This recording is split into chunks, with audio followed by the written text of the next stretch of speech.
முதல்ல பொன்ராஜ் அவர்களை கண்டிக்க, பொன்ராஜ் அவர்களை விமர்சனம் செய்ய, பொன்ராஜ் இப்படி பேசிட்டாங்க, உங்களை எவனுக்காவது தகுதி இருக்காடா? விஜய் அவர்களுடைய மனைவி விவாகரத்து வழக்கு போட்ட பிறகுதான் அந்த வழக்கு குறித்து பேச ஆரம்பிச்சோம். அவர் மனைவியை விரட்டி விட்டாரு, மனைவி லண்டன்ல இருக்காங்கன்னு. நான் அப்ப கூட கண்டிச்சேன், அது நமக்கு தேவையில்லைன்னு சொன்னேன். நயினார் நாகேந்திரன் அவர்கள் ஒரு நடிகை குறித்து பேசும்போது நடிகையின் பெயரை கூட குறிப்பிடாம தான் சாட்டில் நான் வீடியோ போட்டேன். ஜோடியா கல்யாணத்துக்கு வந்த பிறகுதான் இப்படி வந்தீங்கன்னு சொல்லி கேள்வி எழுப்புறோம். அது வரைக்கும் விஜயை தனிப்பட்ட முறையில் எந்த இடத்தையும் பேசல. ஏன் வேல்முருகன் அவர்கள் விஜய் சின்ன சின்ன குழந்தைங்க எல்லாம் கட்டிப்பிடிக்கும் போது அவர் விமர்சனம் பண்ணாரு, மேடையில கொந்தளிச்சாரு. ஆனா புருஷனா நினைச்சு சில பிள்ளைய சில பேர் பேசுறாங்க அப்படிங்கறதா பொன்ராஜ் கண்டிக்கிறாரு. அப்போது கூட நான் வேல்முருகனை கண்டிச்சு தான் காணொலி வெளியிட்டேன். அப்ப நான் விஜய் விமர்சனம் தான் பண்ணிட்டு இருந்தேன். கொள்கைகளை மட்டுமே பேசிய அண்ணன் சீமானுடைய குடும்பத்தை எவ்வளவு தரம் தாழ்ந்து தாவேக்காரன் எழுதுறான். சீமானுடைய மனைவி குறித்து எவ்வளவு தரம் தாழ்ந்து எழுதுறான். என்னுடைய குடும்பத்தை குறிவைத்து தனிப்பட்ட என்னுடைய குடும்ப புகைப்படத்தை எடுத்து போட்டு எவ்வளவு ஆபாச அவதூறுகள். உங்க தமிழக வெற்றி பெண்களுக்கு மன உளைச்சலாகனா எங்க வீட்டு பெண்களுக்கு மன உளைச்சலாகாதா? எங்க வீட்டு பிள்ளைகளை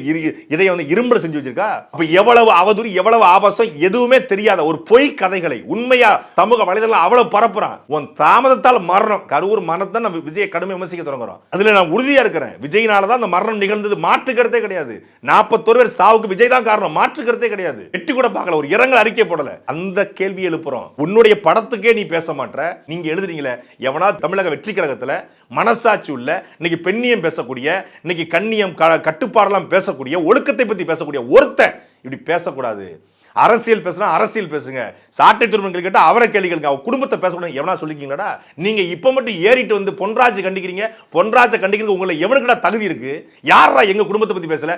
எங்க குடும்பத்தை பத்தி பேசும்போது உங்களுக்கு இனிக்கும். உங்க ரசிகர்களை பேசினா உங்களுக்கு என்ன கசக்குமா? உங்களுக்கு வந்தா ரத்தம், எங்களுக்கு வந்தா தக்காளி சட்னி.